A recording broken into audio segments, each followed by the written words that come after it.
Vamos começar agora a correção e a explicação das atividades que estão na página 102 do PET 4 do primeiro ano do ensino médio.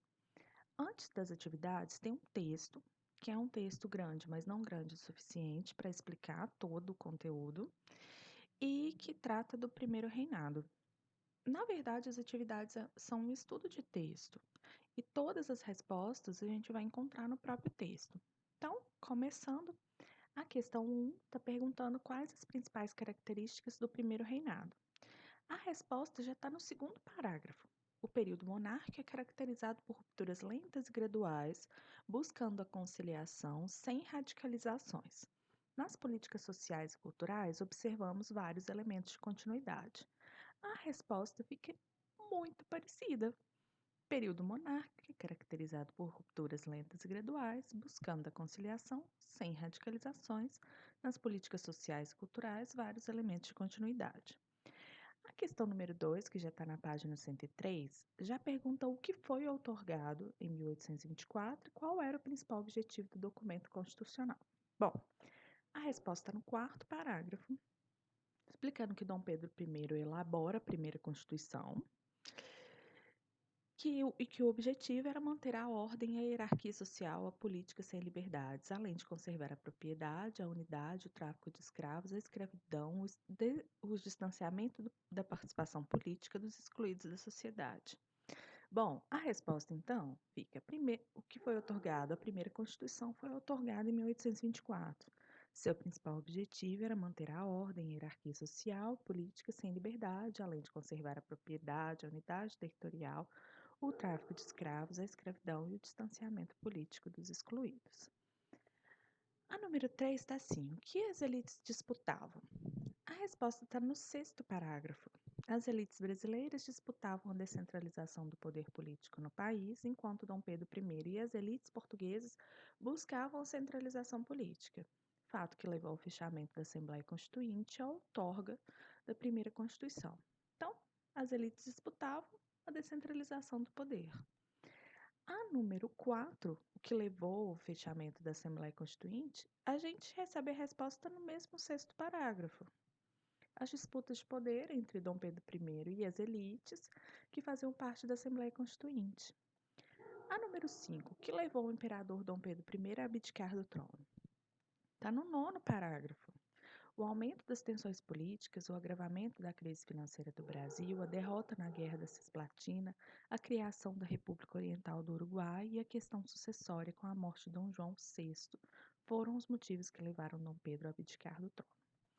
E aí, então, a resposta fica: o aumento das tensões políticas, o agravamento da crise financeira do Brasil, a derrota da Guerra da Cisplatina e a questão sucessória na morte de Dom Pedro VI.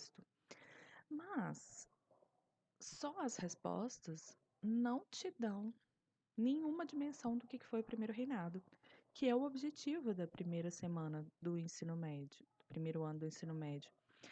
E aí fica a questão: apesar de ser bom ter um estudo de texto, porque torna o PET mais acessível àqueles alunos que não têm acesso à internet, se você está vendo esse vídeo é porque você tem acesso. Então vamos continuar para a gente entender o que foi o primeiro reinado de verdade.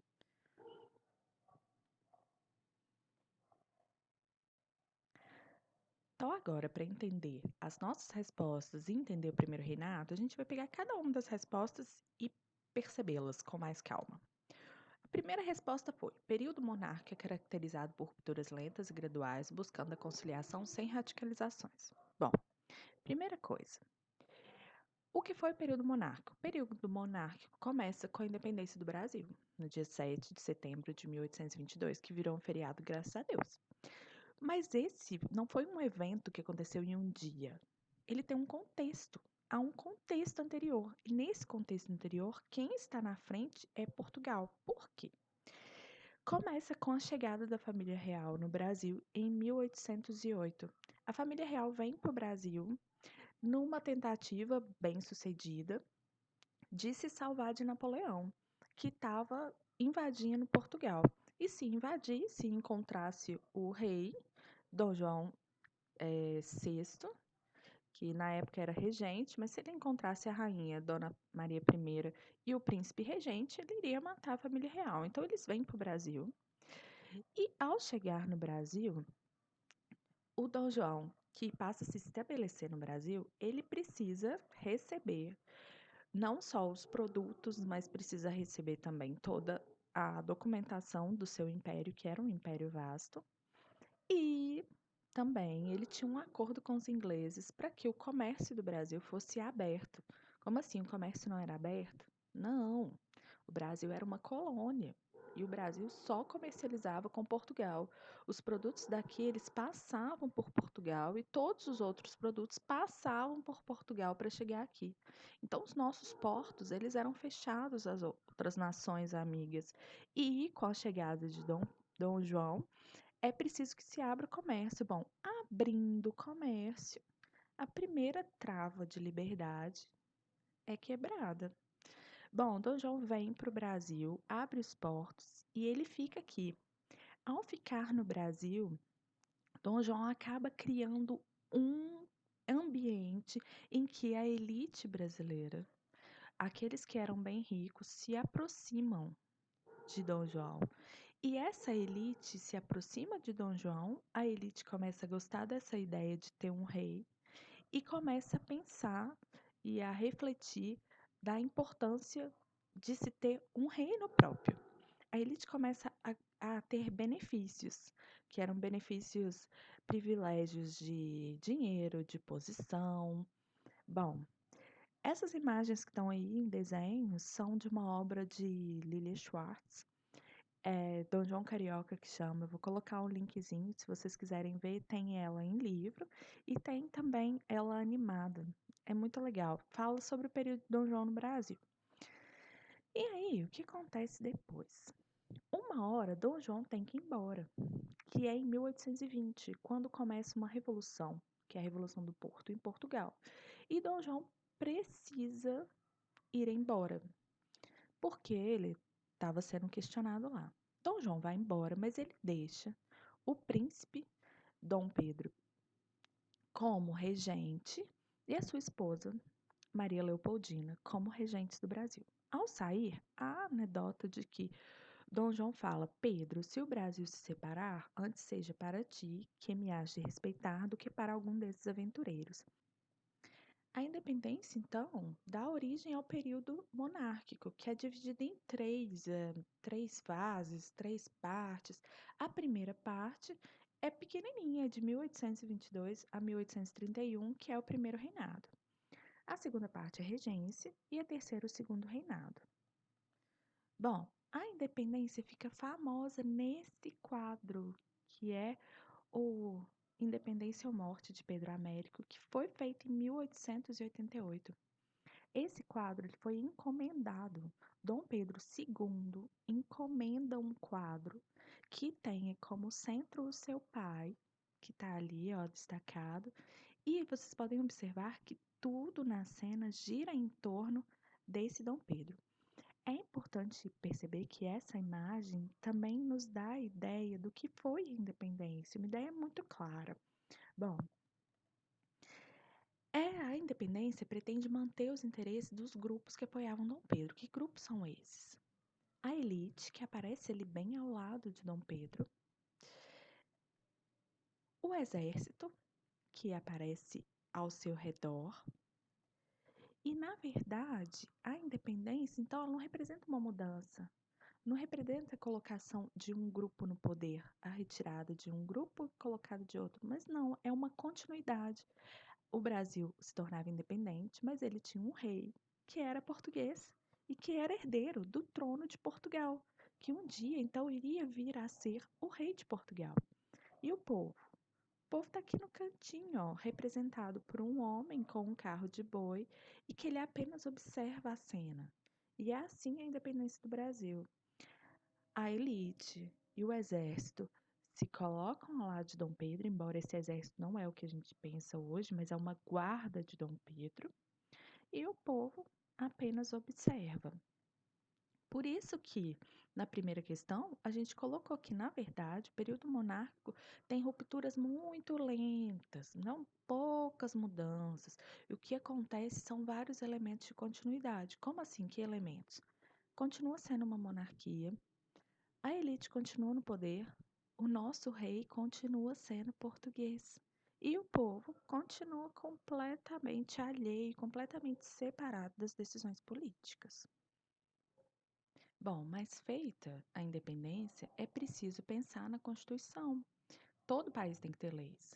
A questão número 2 e a questão número 4, que a gente respondeu falando sobre a Constituição, ela vai discutir o contexto. Então vamos refletir sobre este contexto. Essa daí é a capa da Constituição de 1824, que foi a primeira Constituição brasileira. Essa Constituição ela foi a que mais durou tempo no Brasil. Ela dura até 1891, quando é feita a primeira Constituição republicana. Bom, quais são as características dessa Constituição? Primeiro, ela foi outorgada. O que isso significa? Houve uma disputa entre Dom Pedro e a Assembleia Constituinte. Que disputa foi essa? A Assembleia Constituinte, ela era formada por pessoas da elite e da elite intelectual. Juízes, magistrados, ricos fazendeiros, todos eles faziam parte da Assembleia Constituinte. E eles queriam limitar o poder de Dom Pedro. E Dom Pedro não queria. Então, Dom Pedro fecha a Assembleia Nacional Constituinte e faz ele mesmo a Constituição. Por isso que ela é uma Constituição outorgada. Ela foi feita por alguém, não por uma Assembleia. Primeira coisa que ela tem de diferente, o poder é dividido em 4. Como assim? Hoje, o poder é dividido em 3. E essa teoria do poder dividido em 3 é, tipo assim, é o que existe. O executivo, o legislativo e o judiciário. Entendam que, na divisão de 3 poderes, o que está no centro é a lei. Então, o executivo executa as leis, o judiciário julga as leis e o legislativo faz as leis. Bom, mas há uma discussão, uma disputa de poder entre esses 3 poderes. Dom Pedro não via isso com bons olhos e ele entendia que era preciso ter um poder que moderasse, que resolvesse as disputas. E quem melhor do que ele para ser esse poder?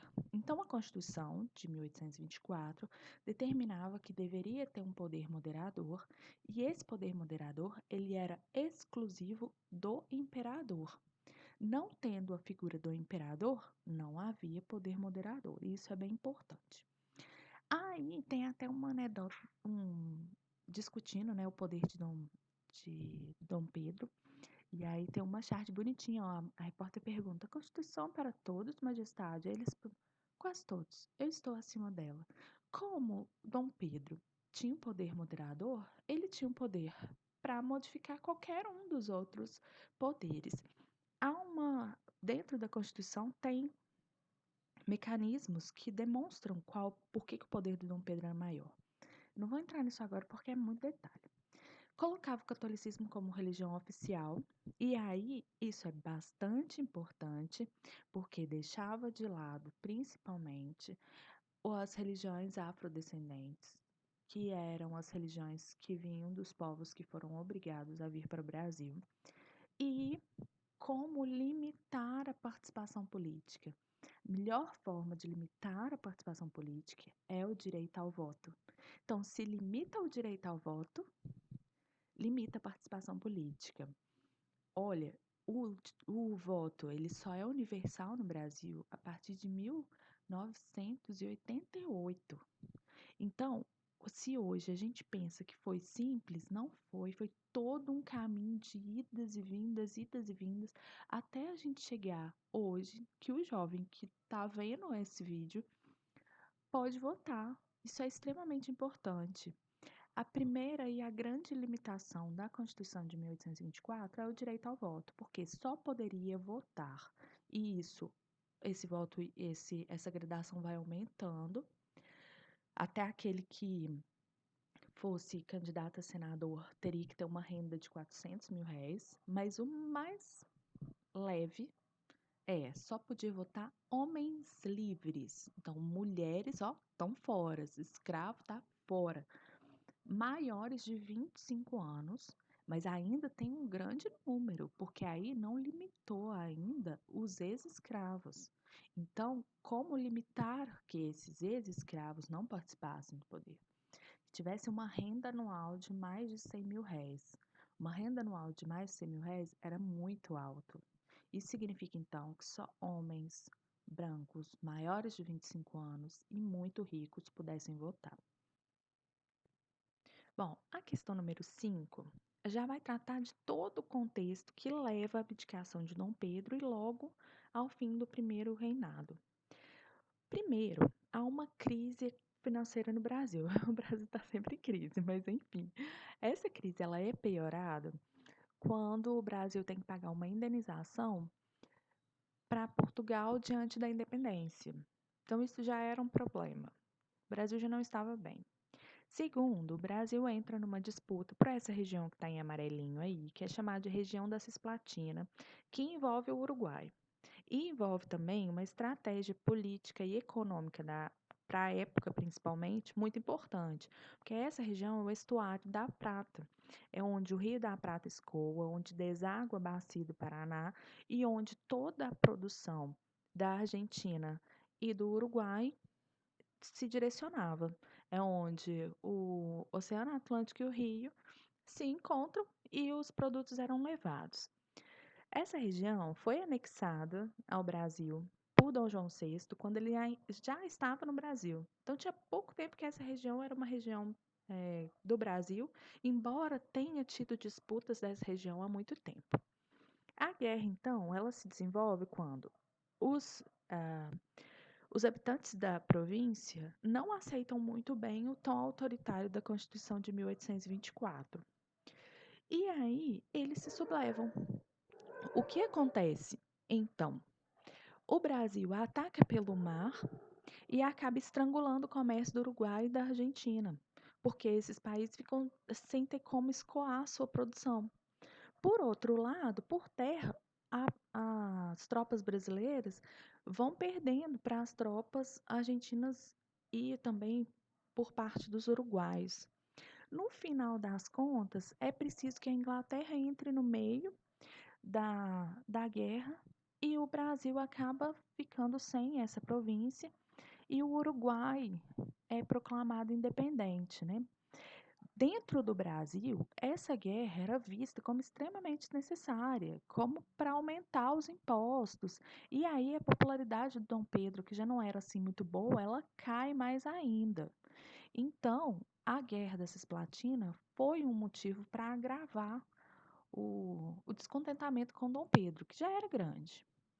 Mas e aí? Depois piora com a questão sucessória. Como assim questão sucessória? Esse é Dom João VI. Dom João VI era o rei de Portugal e ele era o rei e ele morre. Quando ele morre, a coroa tem que passar para alguém. Iria passar para o seu filho mais velho, que era Dom Pedro I. Isso cria um problema ou uma solução, porque Dom Pedro então ia virar rei do Brasil e de Portugal e unia tudo novamente. Só que Dom Pedro, para afastar isso, ele logo passa a coroa para a sua filha mais velha, que era Dona Maria. Na época, ela não podia ser rainha, porque ela era pequena. Então fica acordado que ela se casaria com seu tio, que seria regente de Portugal. Mas lógico que isso não dá muito certo, porque Dom Miguel tenta tomar a coroa da sua sobrinha e se declarando rei. Isso acaba gerando uma guerra civil, em guerra entre os dois grupos de portugueses, e Dom Pedro então precisa ir para Portugal para defender a coroa para sua filha. Ao ir para Portugal, ele precisa ir embora do Brasil. E é aí que ele entrega sua carta de renúncia. Ele abdica ao trono em favor de seu filho. Então, o que acontece? Termina o primeiro reinado, que é de 1822 a 1831. A coroa do Brasil vai passar para quem? Não tem como ela passar para ninguém, porque o herdeiro do trono era Dom Pedro, que é esse menino que aparece nessa cena, que é a cena da abdicação. É um quadro extremamente interessante, até para a gente entender. O centro da imagem é esse menino que, se você olha diretamente, parece que ele está olhando para você. Tanto que a iluminação vem para ele. Você não vê direito quem está por trás. Quem está por trás está na penumbra. E também há uma iluminação da carta da abdicação. Dom Pedro, então, abandona o trono brasileiro, vai resolver a questão de Portugal, vence as tropas do seu irmão, acaba morrendo de tuberculose, mas sua filha, lá em Portugal, se torna uma rainha bem importante de Portugal. E aqui no Brasil? Aqui no Brasil ficamos sem rei, porque o nosso rei, ele era muito pequeno, tinha 4 ou 5 anos. Então começa um período que a gente chama de regencial, que é um período em que o Brasil estava sendo regido por, a princípio, 3 pessoas, e isso estava determinado na Constituição. É sobre isso tudo que falou as atividades da semana.